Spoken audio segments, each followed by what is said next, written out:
And we're live. All right. Hey, all you crazy sci-fi and fantasy fans. It's time for your daily dose of shenanigans over here at the Blasters and Blades podcast. Just three nerdy veterans geeking out over our science fiction passions and fantastical fantasies. A place where magic is king, the sky is the limit, and space is the place. So without further ado, I'm going to allow our special guest, Mr. Brandon Phillips, to introduce himself. Yeah, Brandon Phillips. I just recently self-published my first novel a couple months ago. It's something I've been working on quite a while, and then the first draft got to a point that it was either do something or leave it alone or do something with it. So decided to go ahead and bite the bullet, and I got it published. So that's about it. Originally from the Pacific Northwest and is settled now in Houston. So you like rainy weather then, I take it? Not so much. Is that why you didn't go back? No. I married a Houston girl. And then when I got out of the Navy, I was getting into the oil and gas and offshore. So, it just everything lined up, and it was a natural place to make a new home and come back home for her. So, it all just kind of works out in the end. Absolutely. All right. So this is the part of the introduction, dear listener, where we tell them how we first found him. But so I'm going to let you in on those secrets. This is classified, but he's my WITSEC handler, and he's such an amazing agent. But he never takes credit when he's earned it.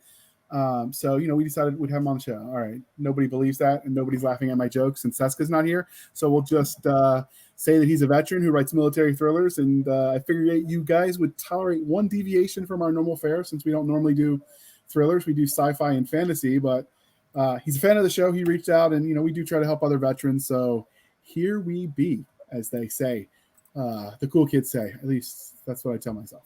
Anyway, so we've got the religion question, sir, and this is where you get to decide if you stay or if I have to boot you from the show.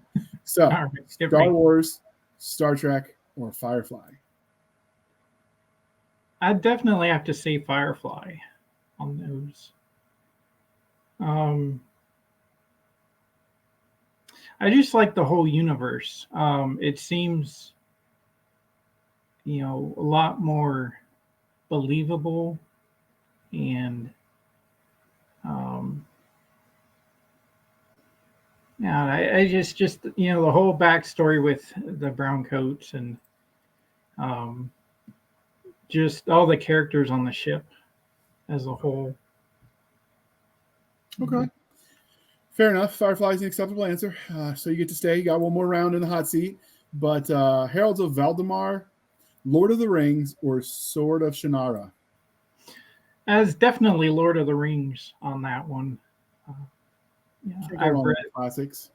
Yeah, I've read the Hobbit 2 or 3 times. Read at least the first 2 of the trilogy for the Lord of the Rings, and a few other Tolkien books as well. So I will just have you know, dear listener, that it's not my dog this time, but we will move on. So we here at the Blasters and Blades podcast are like both the fantastical and the scientific. So what was your first love, sci-fi or fantasy? I guess it would have to be fantasy. Out of the 2, those were the first ones I read, growing up. Lord of the Rings, C.S. Lewis, Wrinkle in Time, and then if you can throw comic books in there as well. Okay, what was your first comic book? Aside from the X-Men, the Teen Titans. Okay. I think were the first ones. All right, fair enough. Got into. What was your first memory out of all of the genres of speculative fiction?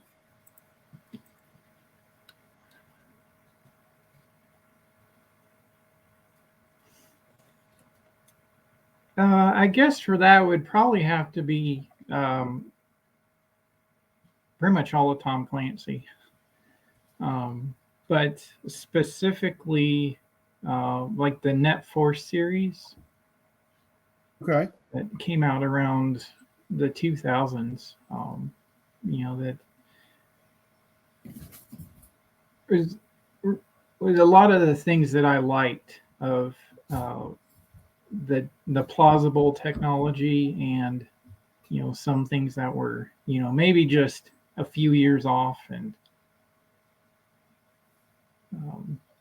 then of course all the descriptions and in-depth technical writing and all that. Okay. So what is it you love about the speculative fiction genre? Is there any one thing that you like?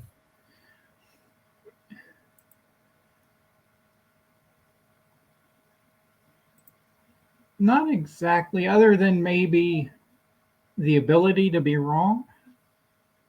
Oh, go on. Whereas, like, like I think some people, and even in sci-fi, they just kind of gloss over everything and do like the hand wavium or it works because it works kind of stuff. I like the,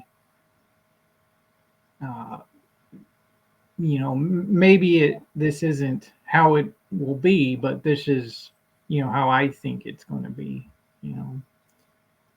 Okay. So, say like, I know more or less how nuclear power works, so why not take a stab at fusion reactor, or something like that, or energy powered weapons. Okay. So how did your love of the speculative fiction genre translate into you writing novels in that field, broadly speaking?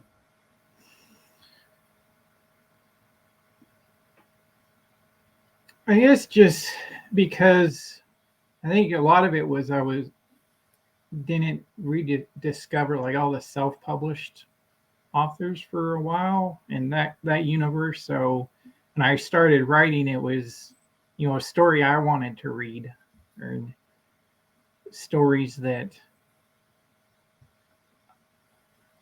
I didn't see anywhere else. That's not a bad reason to do it. So many authors let their own real life experiences influence the stories they tell. So were there any specific formidable moments that shaped you as a storyteller? I guess one of them would be where when I was in Virginia, I went to do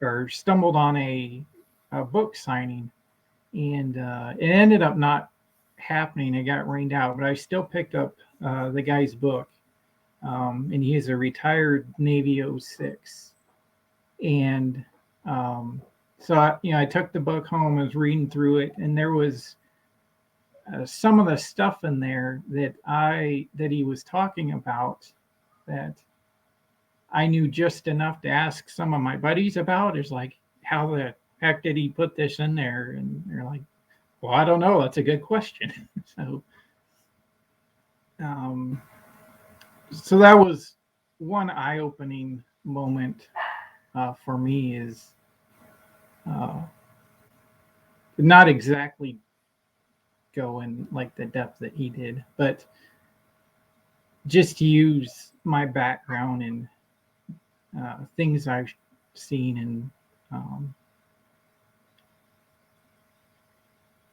just to create kind of a modern naval warfare world, I guess you'd say. Okay.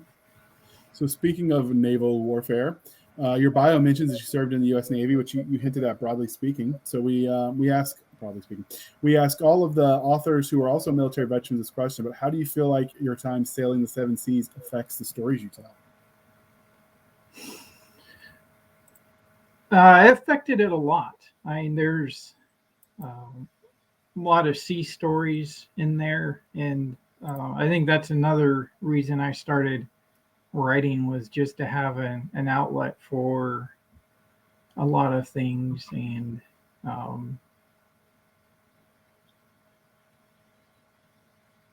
again to create a space where I didn't see a lot of other writers doing it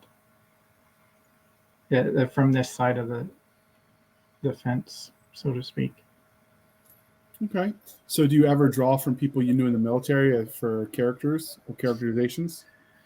There's a couple one for ones, but for the most part, there are a lot of mixes, especially with the not so friendly, not so nice characters. They're, you know, amalgams, I guess. Just so I don't get fussed at, and the guilty shall remain nameless kind of thing. But um, yeah, as a whole, a lot of it, and not just from the Navy, but from working offshore for several years as well. People, places, things that are stranger than fiction. All right. So does your time in the service, now we've talked about how it affects the stories you tell, but how does it affect the way you engage with content as a reader or consumer?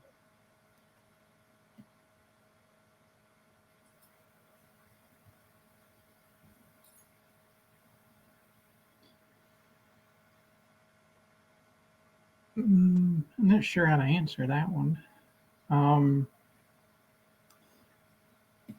But I guess from being a Navy veteran, a lot of the sci-fi and um, written by a lot of infantry or Marine or other ground forces and stuff. So again, I wanted to create one from the Navy and Marine side, and I kind of let you guys have all the fun.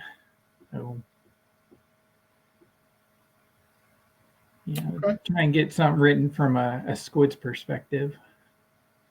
All right. So this is the part where you tell us everything you've written. So can you give us a Reader's Digest version?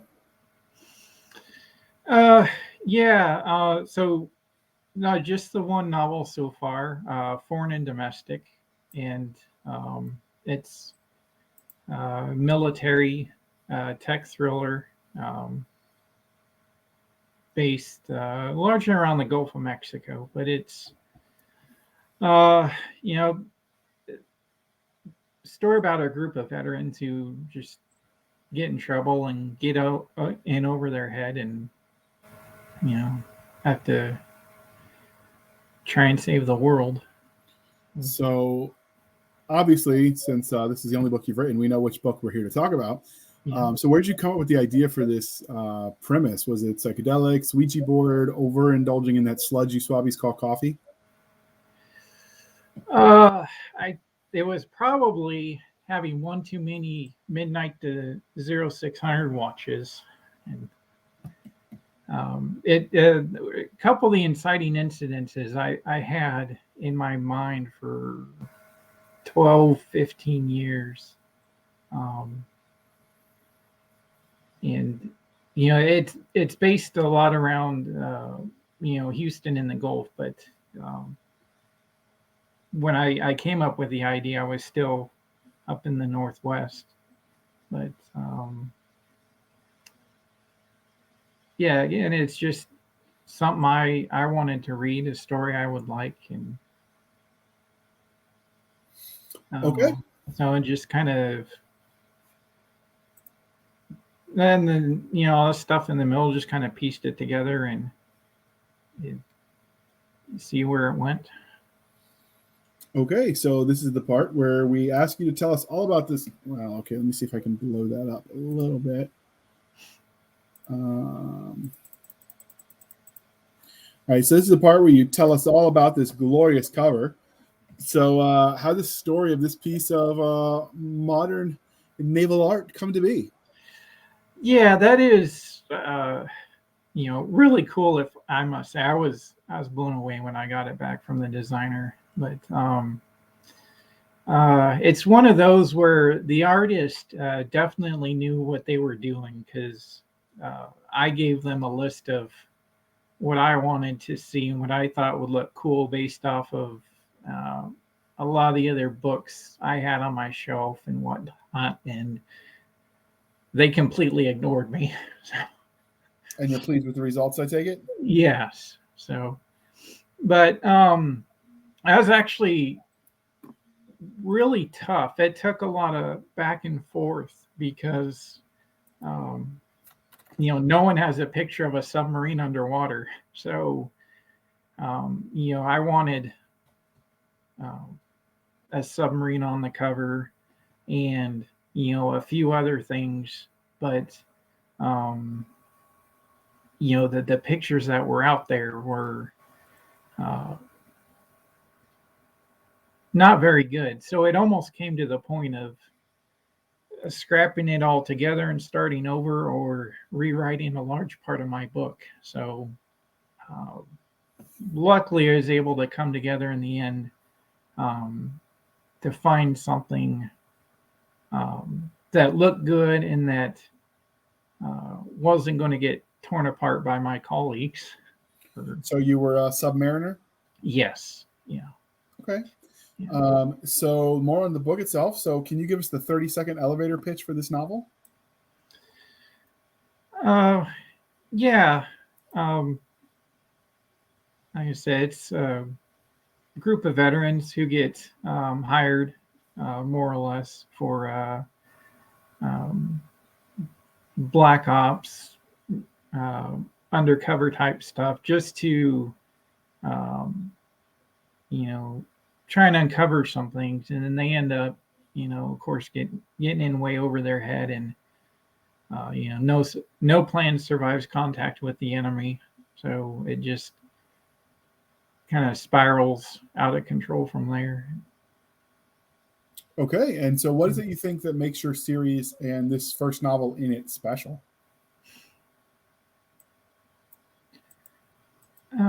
One of the things I like about it the most was that being a submariner and being, it's such a tight knit family that I was able to bring a lot of that to it, and the team dynamic.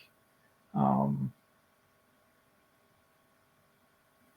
and then just all the technical parts, both from my military background as well as my uh, marine offshore background, as far as Okay. all the technology and the places and characters. And All right. So what tropes do you feel that foreign and domestic hits the best? mm,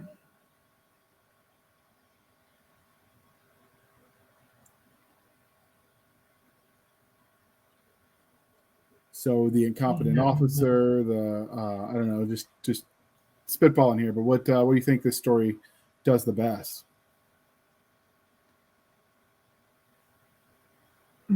what I think it does the best is that um,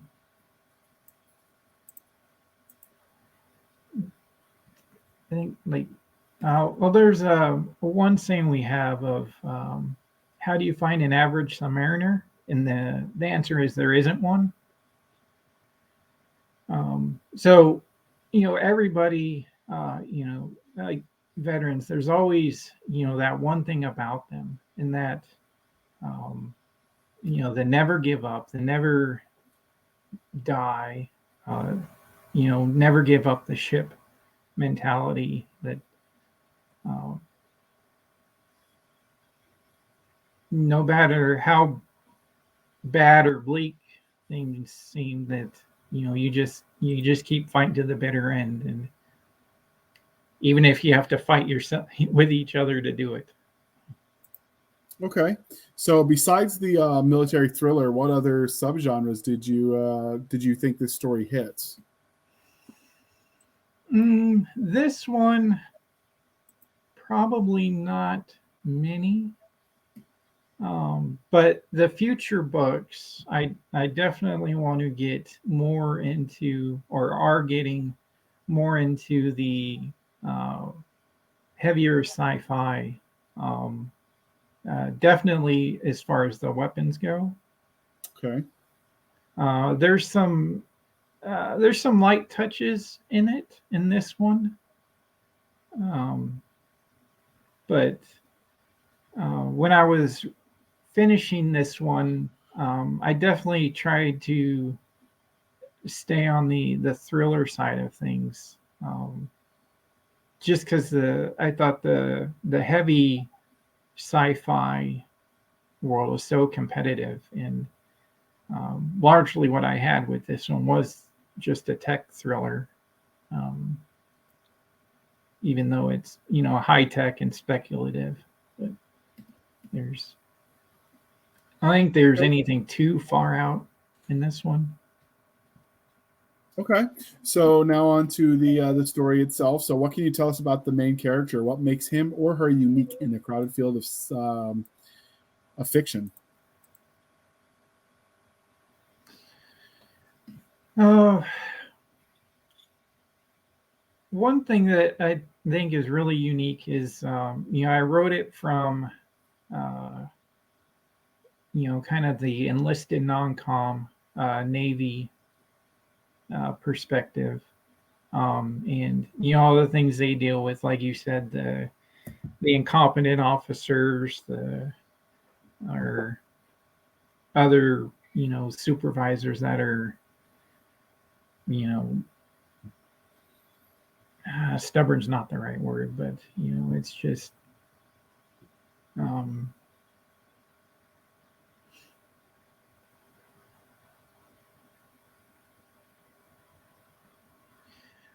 but just written from that kind of perspective. It's even the other ones that I've found similar to it, or uh, written by officers.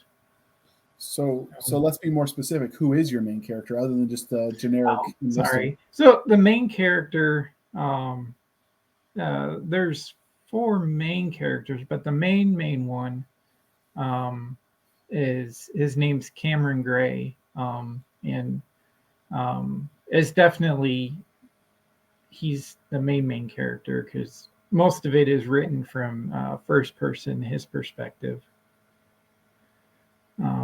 But he's, I think he's like a lot of vets. Like he never fit in outside of the military, and then is kind of a second chance for him, and even the other members on the team is like they're after you've been trained to do one thing, it's not always easy to uh, fit in somewhere else. Okay. Find life outside of Okay. Uncle Sam. So were there any secondary characters that were especially memorable for you? Yeah, one of them, it actually turned in Cam's wife, Jessica.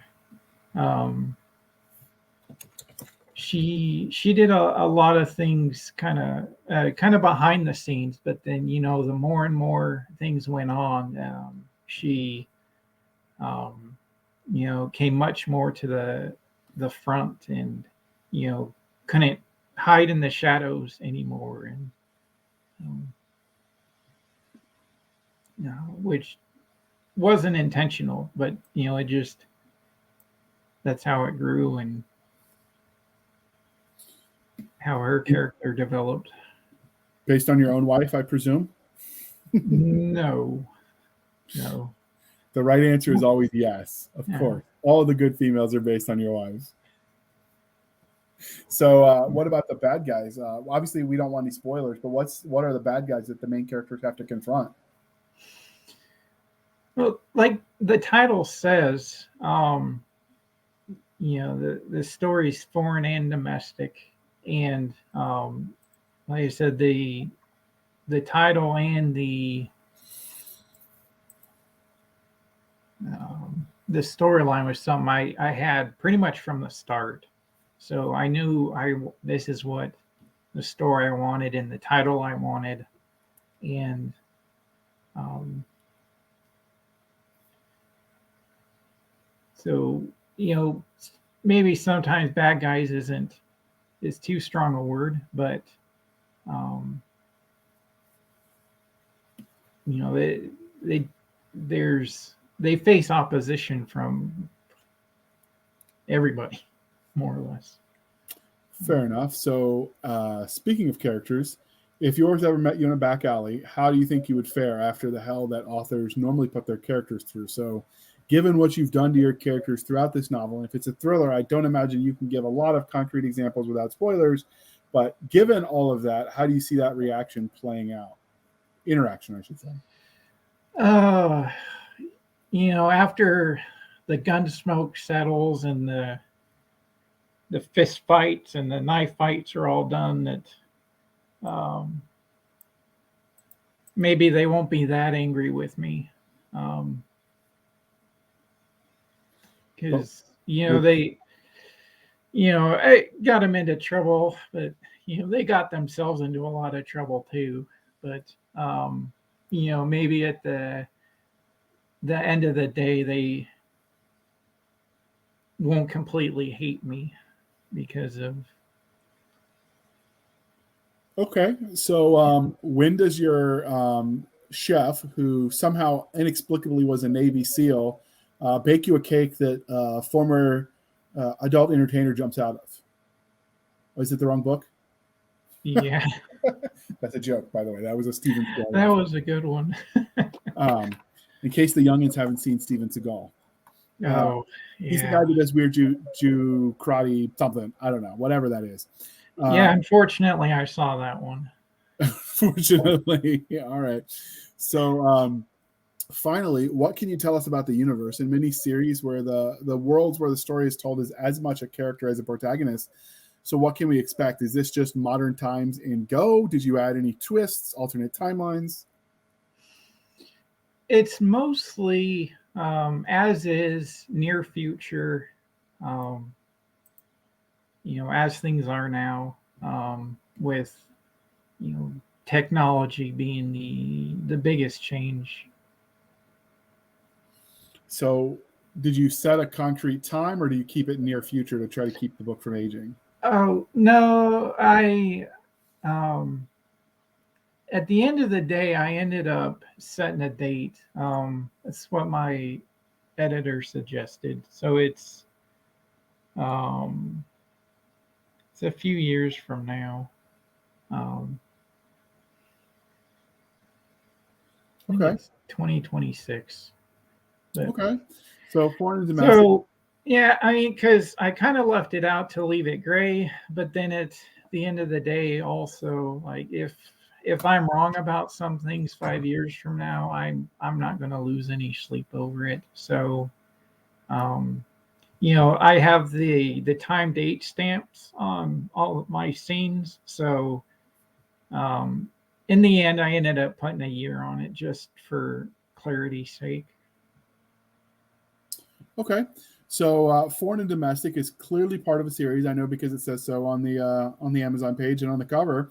There's currently one book out in the series and two listed on your website, with the second one being listed as pending. But after that, is their story done? Will there be more of these characters? Where do you see this universe going? I'm hoping it keeps going. I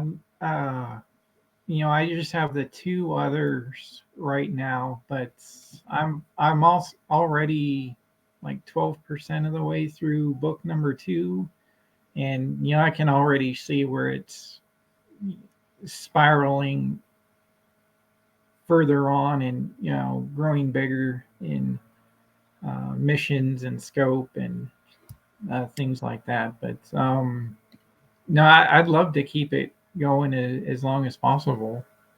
So I have no plans to stop at 3. That's just the 3 I had. Okay. Last year or so when I set the website up. Okay. So we know that every literary universe has its own internally consistent rules of science, technology, and/or magic. So what sort of tech could we expect from these books? Obviously, it's near future, so we would expect everything we have and then some. So in this case, in your near future, what is the and then some?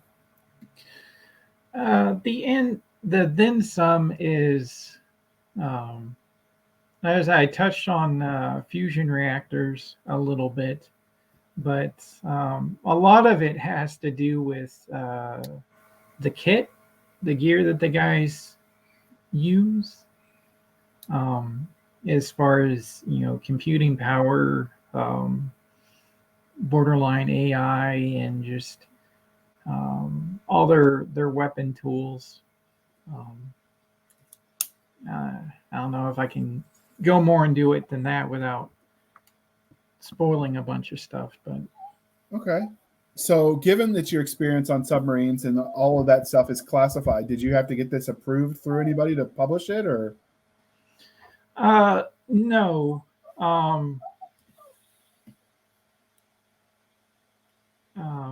Because I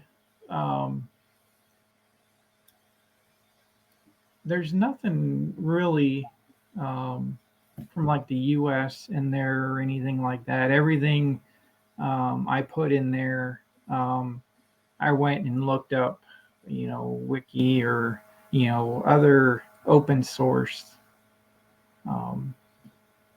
materials. Okay.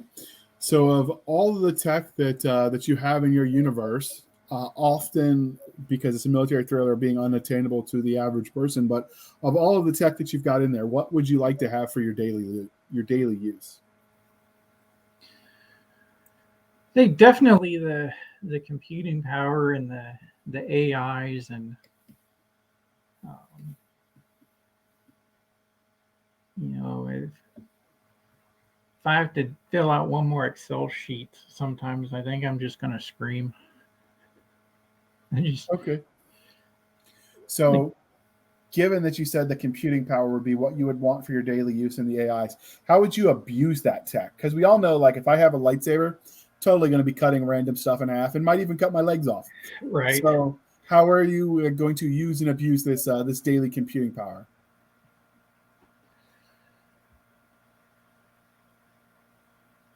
Oh,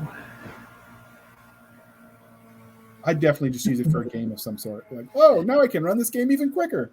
yeah, I something like that, or you know, some way to get more free stuff, I guess. Fair enough. Fair enough.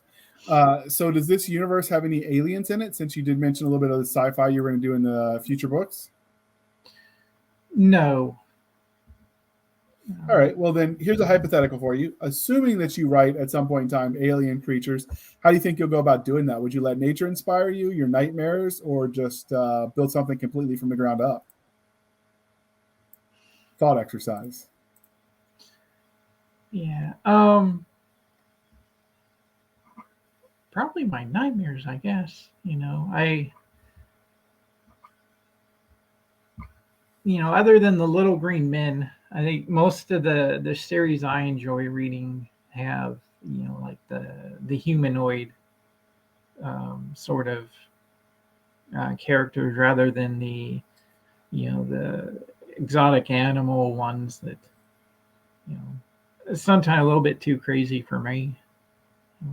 Okay. I think that's probably the route I would go of. So this is a military thriller. So, other than obviously your own book, what's your favorite military thriller author? Well, aside from Tom Clancy, um, it definitely have to be like a Brad Thor or Stephen Kuntz. Okay. I think that's where I took a lot of the, not examples, but um, kind of the clandestine, way off the books kind of universe, but made more team based. Okay. All right. Well, that's a good answer. So, as this interview is winding down, and I appreciate, dear listener, that it's been a little bit different, a little lower pace, but I have been on the other side of that microphone as a debut author on my very first ever interview, and it isn't easy. And I promise you that as passionate as about these books, he's going to get only better from here. And before you know it, he's going to be hosting the Late Show. But as we wrap this up, was there anything about foreign and domestic, the Texan Armada saga, that we didn't ask that you want to tell us? No, I think we covered it pretty well. So right now it's available in ebook. Is there a paperback format that I missed? Yeah, the paperback just came out a couple weeks ago. Okay, so I would have prepped this before that because we ran into a scheduling snafu. So these have been sitting prepped for a little bit. What about audiobook? Any plans to do audio for this? Eventually, I think. Not right now, but it's something I'm researching into. Just how I want to do it. Want to do it myself or outsource it, or just all the logistics behind it. I just haven't quite unturned that stone yet. Fair enough. It's definitely a hurdle fiscally and otherwise. So Brandon, how can listeners find you? The best way would be my website, which is thesternCastleWriter.com. But also Facebook, LinkedIn, and usual places. And you can see the show notes for those addresses.